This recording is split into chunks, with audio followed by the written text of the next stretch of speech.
So now to one of the most joyous bits of the entire book, the entry of Fezziwig.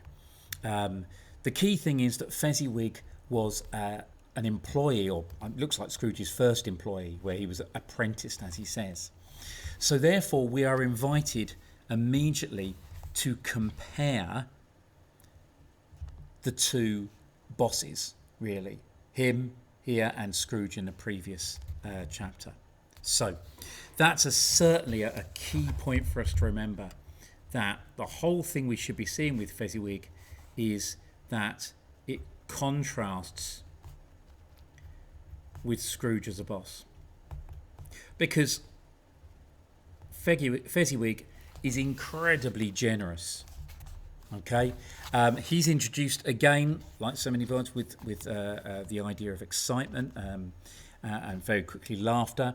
He's described as having a comfortable, oily, rich, fat but jovial voice, which I think probably sums him up as a character. He's wealthy, he's comfortable, he's fat, but he's happy.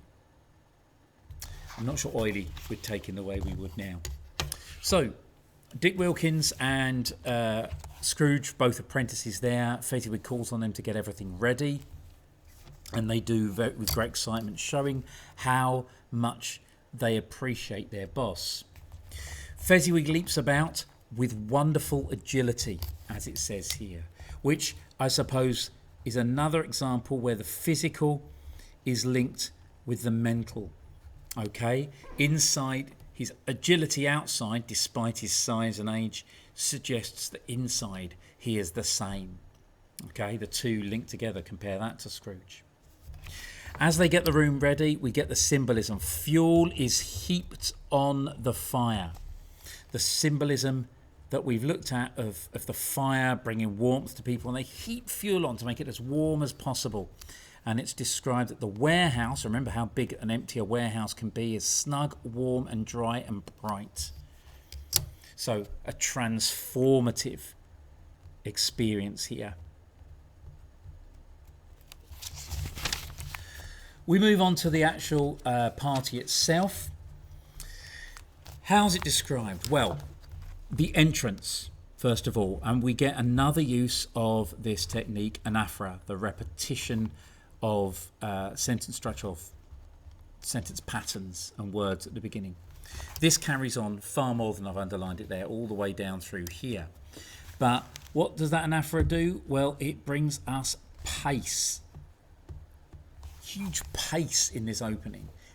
Therefore, the excitement that we see in Fezziwig's Christmas party.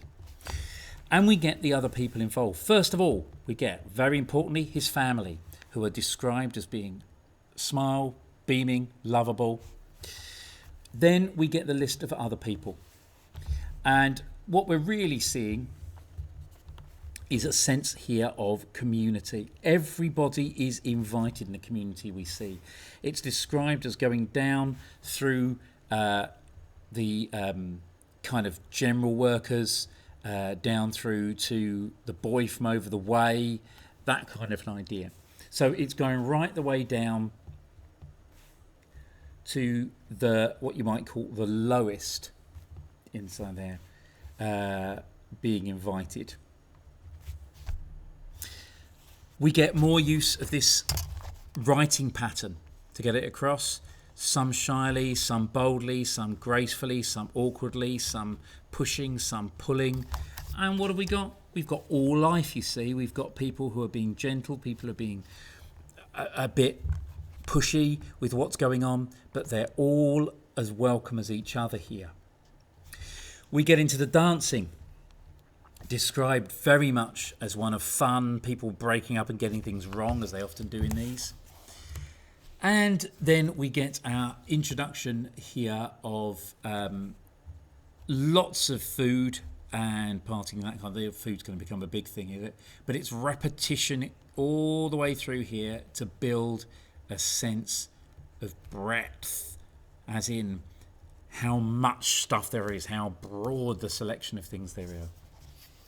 When we get to the bottom, we get to what's going on. Fezziwig joins in and starts to dance, and he literally produces light. It comes out of him. Not just is he associated with light, he produces it himself. We think of that light and dark.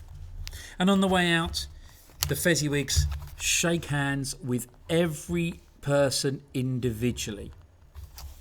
Once again, what we have is the generosity of spirit that there is here. Everyone is as important to them as they go.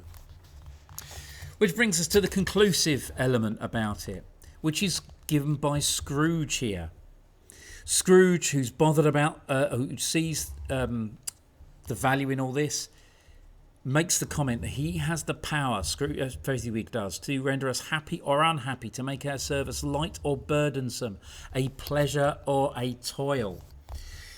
What we're seeing is Scrooge understanding the nature of true power. It's not the money, it's how you can use the money, how you can use whatever you have. As he points out, the happiness he gives is quite as great as if it cost a fortune, leading him to once again go back into regret and link the idea of himself of what he could be like as a boss.